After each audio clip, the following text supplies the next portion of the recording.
श्रीयतिराजाय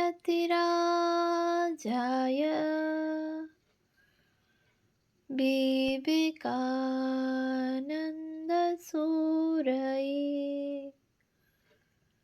सच्चित्सुखस्वरूपाय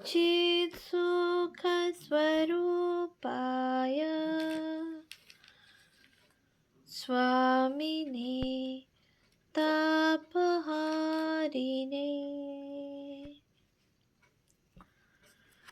পূজনীয় স্বামী গম্ভীরানন্দজি মহারাজের রচনা যুগনায়ক বিবেকানন্দ প্রথম খণ্ড গ্রন্থ থেকে পাঠ। পৃষ্ঠা সংখ্যা ৬৭। সর্বতোমুখী প্রতিভা। নরেন্দ্র আজ মনোনিবেশপূর্বক পাঠ করিতেছেন। এমন সময় কোনো বন্ধুর আগমন হইল। বেলা ১১টা। আহারাদি করিয়া নরেন্দ্র পাঠ করিতেছিলেন। বন্ধু আসিয়া নরেনকে বলিলেন, ভাই, রাত্তিরে পড়িস, এখন দুটো গান গা। অমনি নরেন পড়িবার বই মুড়িয়া এক ধারে ঠেলিয়া রাখিলেন। তানপুরা জুড়ির তার ছিঁড়িয়া গিয়াছে।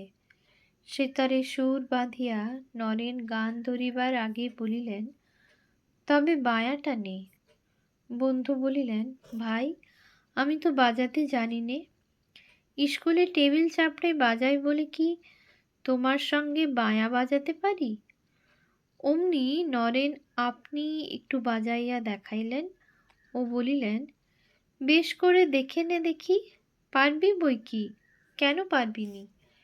কিছু শক্ত কাজ নয়, এমন করে কেবল ঠেকা দিয়ে যা, তাহলেই হবে। সঙ্গে বাজনার বোলটাও বলিয়া দিলেন। বন্ধু দুই একবার চেষ্টা করিয়া কোনো রকমে ঠেকা দিতে লাগিলেন। গান চলিল। তাল লয়ে উন্মত্ত হইয়া ও উন্মত্ত করিয়া নরেনের হৃদয়স্পর্শী গান চলিল। টপ্পা, টপ খেয়াল, ধ্রুপদ, বাংলা, হিন্দি, সংস্কৃত। নূতন ঠেকার সময় নরেন এমনি সহজভাবে বোলসহ ঠেকাটি দেখাইয়া দেন যে একদিনে কাওয়ালি, একতাল, আড়া ঠেকা, মধ্যমা, এমনকি সুর ফাঁকতাল পর্যন্ত তাহার দ্বারা বাজাইয়া লইলেন। বন্ধু মধ্যে মধ্যে তামাক সাজিয়া নরেনকে খাওয়াইতেছেন ও আপনি খাইতেছেন। সেটা কেবল বাজনা কার্য হইতে একটু অবসর না লইলে হাত যে যায়। নরেন্দ্রের কিন্তু গানের কামাই নাই। হিন্দি গান হইলে নরেন তাহার মানে বলিতেছেন ও তাহার অন্তর্নিহিত ভাব তরঙ্গের সহিত সুর লয়ের অপূর্ব ঐক্য দেখাইয়া বন্ধুকে বিমোহিত করিতেছেন। দিন কোথা দিয়া চলিয়া গেল। সন্ধ্যা আসিল। বাড়ির চাকর একটি মিটমিটে প্রদীপ দিয়া গেল। ক্রমে রাত্রি 10টার সময় দুজনের হুঁশ হইলে সেদিনকার মতো পরস্পর বিদায় লইয়া নরেন্দ্র পিত্রালয়ে ভোজনার্থে চলিয়া গেলেন। বন্ধু স্বস্থানে প্রস্থান করিলেন। এই প্রকারে নরেনের পাঠে কতই যে ব্যাঘাত ঘটিত তাহা বলা যায় না। নরেনের সহিত এই সময়ে যাহারই ঘনিষ্ঠতা হইয়াছে তিনি এই ব্যাপার চাক্ষুষ দেখিয়াছেন। কিন্তু ব্যাঘাত যতই হোক না কেন, নরেন্দ্র নির্বিকার। উদ্বোধন ফাল্গুন 1317। কলেজের সহপাঠীরা তাহার গান শুনিতে খুবই ভালোবাসিত এবং এনকোর প্লিজ, চলুক চলুক ইত্যাদি বলিয়া তাহাকে উৎসাহ দিত ও প্রশংসা করিত। তিনিও ভাবে মত্ত হইয়া সময় ভুলিয়া গাহিতে থাকিতেন। একদিন ইংরেজ অধ্যাপকের ক্লাসে আসিতে অস্বাভাবিক বিলম্ব হইতেছে দেখিয়া ছেলেরা ধরিয়া বসিল, নরেন্দ্রকে গাহিতে হইবে। নরেন্দ্র গান ধরিলেন। ইতোমধ্যে অধ্যাপক দরজা পর্যন্ত আসিয়াই গান শুনিয়া আর ঘরে ঢুকিলেন না। গান থামিলে সহসা সহস্যে গান থামিলে সহাস্যে প্রবেশ করিয়া গায়কের অশেষ প্রশংসা করিতে লাগিলেন। ছাত্রেরা কিন্তু কেহই গায়কের নাম বলিল না। কোনো কোনো দিন এমন হইত যে স্নান করিয়া কোথাও যাইবেন বলিয়া তেল মাখিতেছেন, এমন সময় গান আরম্ভ হইল। অমনি গানে উন্মত্ত হইয়া স্নানাহার ও বাহিরে যাওয়ার কথা সব ভুলিয়া গেলেন। শুধু গানই চলিতে লাগিল। বন্ধুদের মজলিসে নরেন্দ্র উপস্থিত না থাকিলে সব যেন আলোনি ঠেকিত। অমনি প্রশ্ন উঠিত, নরেন কোথা, নরেন কোথা। তিনি যেখানে যাইতেন সেখানে আনন্দের তরঙ্গ উঠিত। সমস্ত কলেজ জীবনে তিনি ছিলেন সহপাঠীদের প্রেমাস্পদ বন্ধু। গল্প, রহস্য, সঙ্গীত, নৃত্য, ক্রীড়া, ব্যায়াম প্রভৃতি সর্ববিষয়ে তিনি ছিলেন নেতা, আনন্দবাসরের কেন্দ্রমণি। তাহার অভিনয় প্রীতির কথাও পূর্বেই বলা হইয়াছে। বিশেষ এই যে রঙ্গমঞ্চেও তিনি চিত্তের উন্নতির সাধক নীতিপূর্ণ ভূমিকায় গ্রহণ করিতেন। স্বামীজির কণ্ঠস্বর সম্বন্ধে শ্রী দিলীপ কুমার মুখোপাধ্যায় তৎপ্রণীত সঙ্গীত সাধনায় বিবেকানন্দ ও সঙ্গীত কল্পতরু পুস্তকখানিতে 26-28 লিখিয়াছেন, গায়ক মহলে যাকে বলে জোয়ারিদার গলা স্বামীজির ছিল তাই। তার কণ্ঠে গায়কের অন্যতম প্রধান সম্পদ জোয়ারি ছিল এবং তাহার স্বর ছিল পুরুষোচিত গম্ভীর ও গভীর। রোমা রোলা লিখিয়াছেন, বক্তৃতা আরম্ভ করবার সঙ্গে সঙ্গেই তার ঐশ্বর্যময় গম্ভীর কণ্ঠস্বর অধিকার করে ফেললে বিপুল মার্কিনী অ্যাংলো স্যাক্সন শ্রোতৃমণ্ডলীকে, যারা তার বর্ণের জন্য প্রথমে তার প্রতি বিরাগ পোষণ করেছিল। তার কণ্ঠস্বর ছিল, মিস জোসেফিন ম্যাকলাউড একথা আমায় বলেছিলেন, ভায়োলিন সোলোর মতো চমৎকার। গম্ভীর হলেও তার মধ্যে প্রবল বিষদৃশ কিছু ছিল না, তা ছিল গম্ভীর স্পন্দনে ভরা, যা সভাস্থল এবং শ্রোতৃবৃন্দের অন্তঃস্থল পূর্ণ করে তুলত। শ্রোতাদের একবার চিত্ত জয়ের সুযোগ পেলে তিনি তাঁর শ্রোতাদের মন এমন গভীর খাদে নিমগ্ন করতে পারতেন যে তাদের অন্তর পর্যন্ত বিদীর্ণ হতো। এম্মা কালভে, যিনি তার সঙ্গে পরিচিত ছিলেন, তার কণ্ঠধ্বনির এইভাবে বর্ণনা করেন যে তা ছিল খাদ ও তীব্র স্বরের চমৎকার মধ্যবর্তী এবং চীনা গঙের অর্থাৎ কাঁসরের মতো কম্পনময়। The life of Vivekananda 5।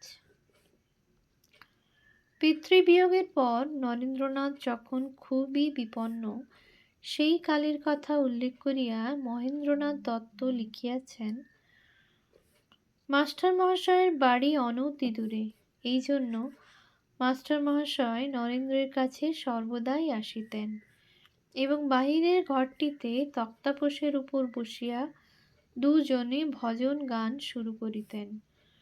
নরেন্দ্রনাথের গলার স্বর মোটা ও খাদে, মাস্টার মহাশয়ের গলার স্বর মৃদু ও ললিত, অর্থাৎ একজনের হইল খাদ সুর, অপরের হইল মেয়েলি সুর। দুইজনের কণ্ঠস্বর মিশ্রিত হইয়া এক মধুর শব্দ নিঃসৃত হইত এবং তক্তাপোশ থাপড়াইয়া নরেন্দ্রনাথ তাল দিত। মাস্টার মহাশয়ের অনুধ্যান 10। তার গান যে শ্রোতাদের পরিতৃপ্ত করত তার কারণ তিনি সঙ্গীতে রস সঞ্চার করতে পারতেন। সঙ্গীতের মূল কথা যে রস সৃষ্টি, তা তিনি বিলক্ষণ অনুভব করতেন এবং সেই জন্যেই তার গান শ্রোতৃবর্গকে মুগ্ধ করত। তার গানে গভীর আন্তরিকতা প্রকাশ পেত, তিনি গান গাইতেন যথোচিত ভাব দিয়ে, সেজন্যে তার সঙ্গীত উচ্চারিত হতো অন্তরের অন্তঃস্থল থেকে। দিলীপ কুমার মুখোপাধ্যায়, ২৬। নরেন্দ্রনাথের সঙ্গীতের মাধুর্য ও আকর্ষণ সম্বন্ধে দুইটি ঘটনা বিশেষ উল্লেখযোগ্য। নরেন্দ্রনাথ যে ঘরে বসিয়া গান গাহিতেন, রাস্তার অপর পার্শ্বের বাড়ি হইতে তাহা দেখা যাইত। নরেন্দ্রের অজ্ঞাতসারে ওই বাড়ির এক যুবতী বিধবা মহিলা নিজের জানালা হইতে তাহার গান শুনিতেন ও গতিবিধি লক্ষ্য করিতেন। এক সন্ধ্যার অন্ধকারে তিনি চুপি চুপি নরেন্দ্রের বাড়িতে প্রবেশ করিয়া একেবারে তাহার দরজায় উপস্থিত হইলেন। নরেন্দ্র চমকিত হইলেও কর্তব্য বুদ্ধি হারাইলেন না। তিনি তাহার পদতলে ভক্তিপ্রণত হইয়া বলিলেন, মা, মা, আপনি এসেছেন কেন? আমি নিজের মাকে যে চক্ষে দেখি, আপনাকেও সেই চক্ষেই দেখি। মহিলাটি অবস্থা বুঝিয়া তৎক্ষণাৎ বিদায় লইলেন এবং আর কখনো তিনি ওই বাড়িতে আসিতেন না। মহেন্দ্রনাথ দত্ত মহাশয়ের লিখিত শ্রীমৎ বিবেকানন্দ স্বামীজির জীবনের ঘটনাবলী এ ৬২-৬৪ হইতে দ্বিতীয় ঘটনাটি জানিতে পারি। তিনি লিখিয়াছেন, গিরিশবাবুর বুদ্ধদেব চরিত হইতে, জুড়াইতে চাই কোথায় জুড়াই। নরেন্দ্র যখন এই গানটি গভীর রাত্রিতে শয্যা ত্যাগ করিয়া সিমলার গৌরমোহন মুখার্জি স্ট্রিটস্থ বাড়ির দালানে আপনার মনে পায়চারি করিতে করিতে গাহিতেন, তখন তাহার মুখ হইতে গানটি এমন শ্রুতি মধুর হইত যে বাড়ির আশেপাশের ঘরের নিদ্রিত ব্যক্তিরা নিদ্রা ত্যাগ করিয়া স্থির হইয়া শুনিতেন। সুর তাল রাগের কথা নহে, কিন্তু ভিতরের প্রাণ হইতে ঠিক নিজের অবস্থাটা প্রকাশ করিয়া তিনি জীবন্তভাবে গানটি গাহিতেন। যাহারা নরেন্দ্রনাথের মুখে রাত্রিতে সেই গান শুনিতেন, তাহাদের তখন আর বাহ্য জ্ঞান থাকিত না। নরেন্দ্রনাথ নৃত্যবিদ্যাও শিখিয়াছিলেন এবং উহাতে সুনিপুণ ছিলেন। প্রাচীন গ্রীকদের মধ্যে বিরচিত কলা বলিয়া নৃত্যবিদ্যার খুব আদর ছিল এবং ধর্ম উৎসব আদির সময় নৃত্যাদি অনুষ্ঠিত হইত। নরেন্দ্র স্বাভাবিক কলানুরাগ বশত নৃত্যকালে অঙ্গ সঞ্চালনের মাধুর্যে সকলের হৃদয় আকর্ষণ করিতে পারিতেন, আর সেই সঙ্গে যদি সঙ্গীতটি উচ্চ ভাবব্যঞ্জক হইত, তাহা হইলে ভাবের প্রেরণায় নৃত্য সৌষ্ঠব আরও বর্ধিত হইত। বাংলা জীবনী, ৭৪। আনন্দে তিনি মাতিতেন, অপর কেউ মাতাইতেন। ছেলেবেলায় যেমন খেলাধুলায় সব ভুলিয়া যাইতেন, যখন যাহা করিতেন সবটুকু মন দিয়াই তাহা করিতেন। যৌবনেও সে নিজস্ব প্রকৃতির পরিচয় পাওয়া যাইত। পূর্বের ন্যায় তখনও কোনো একটা নূতন জিনিস বা বিষয় দেখিলেই সব ত্যাগ করিয়া তাহার পশ্চাতে ছুটিতেন। ছাত্রদিগের মধ্যে তাহার ন্যায় রসিক কেহ ছিল না।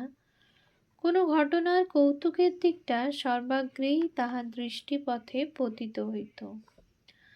তাহার সহাধ্যায়ীগণের অনেকেই স্বভাবত আমোদ প্রিয় ছিলেন। একে এই রঙ্গপ্রিয় প্রকৃতি, আবার যখন সকলে একত্র হইতেন, তখন তাহাদের স্ফূর্তির বহর দেখে কে? এমন অনেক দিন গিয়াছে যেদিন একখানা গাড়ি ভাড়া করিয়া তাহার মধ্যে ঠাসাঠাসি করিয়া বসিয়া সকলে সারা কলিকাতার পথে পথে গান গাহিয়া বেড়াইছেন। রবিবার বা অন্য ছুটির দিনে সকলে একত্রে গঙ্গা স্নানে যাইতেন। গঙ্গাবক্ষে সন্তরণ, লম্ফঝম্প, জলক্রীড়া হইত ও সঙ্গে সঙ্গে হাসি তামাশা ও গল্পের বান ডাকিত। পূজা পার্বণ উপলক্ষে রাজপথ সমূহ আলোকমালায় বিভূষিত হইলে এই সকল যুবকদল ভ্রমণে বহির্গত হইতেন ও উচ্ছ্বসিত আনন্দের রোলে গগন বিদীর্ণ করিতেন।